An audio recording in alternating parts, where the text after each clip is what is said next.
আসসালামু আলাইকুম আমার দিনের বোনেরা, আমার দিনের ভাইরা। এই যে আমি চিংড়ি মাছটা আর এই মশলাটা মাখিয়ে এই যে ভাজা ভাজা করে নিছিলাম।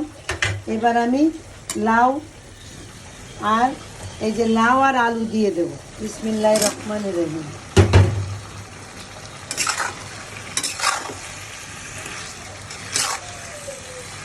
তার সাথে দেব কিন্তু ডালের বড়া।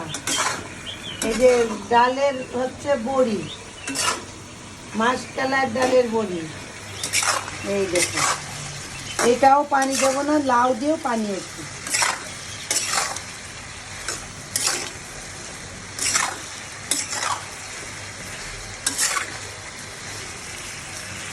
এবার এটা ঢেকে দেব।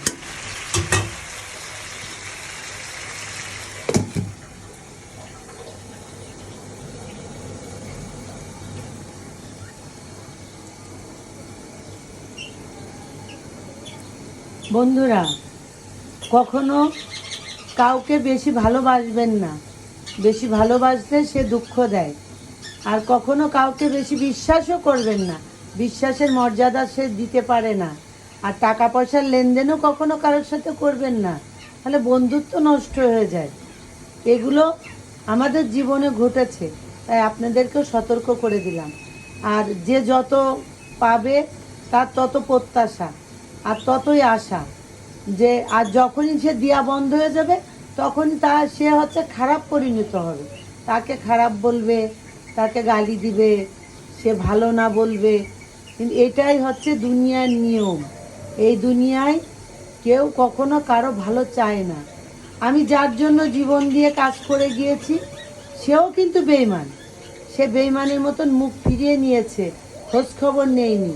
ওই বেইমানের বিচারও আল্লাহ করবে।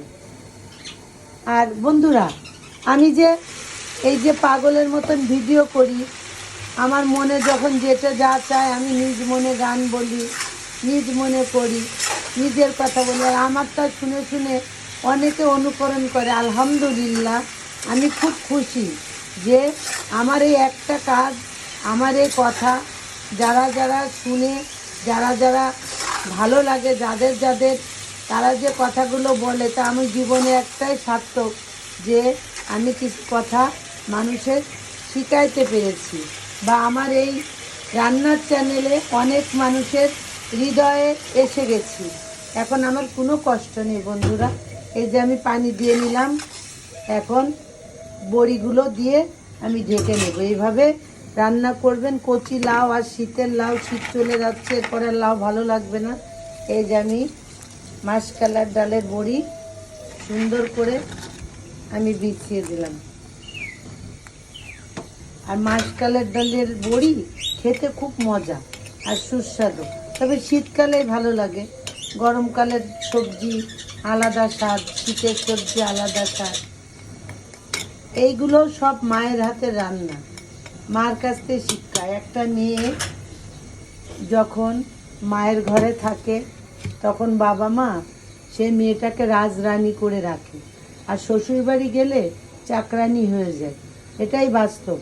আমাদের জীবনে যাদেরই মেয়ে হয়েছে, বাবা মা কখনো দুঃখ কষ্ট দিতে চায়নি, রাজরানীর মতন করে মানুষ করেছে। যখন পরের বাড়ি পাঠিয়েছে তখন শ্বশুরবাড়িটা হয়েছে কি জানেন, ওই মেয়ের। আমার জীবনেও তাই হয়েছে, আমিও শ্বশুরবাড়ি গিয়ে চাকরানি হয়েছি রাজরানী থেকে। তাই এভাবে আপনারা যাদের মেয়ে আছে আদর করবেন, কোনো কষ্ট দেবেন না। তাদের বাবা মার বাড়িতে সে কোল জুড়ে থাকবে। আর যাদের বাড়ি যাবে সেই বাবা মারাও যেন ওই মেয়েটাকে কষ্ট দিতে না, যাতে সে চাকরানি মনে করে। সে মনে করে বাবার বাড়িও আমি রাজরানী ছিলাম, শ্বশুর বাড়িও আমি রাজরানী। যদি ভুলে থাকে ক্ষমা করবেন। লাইক কমেন্ট শেয়ার অবশ্যই করবেন। আল্লাহ হাফেজ।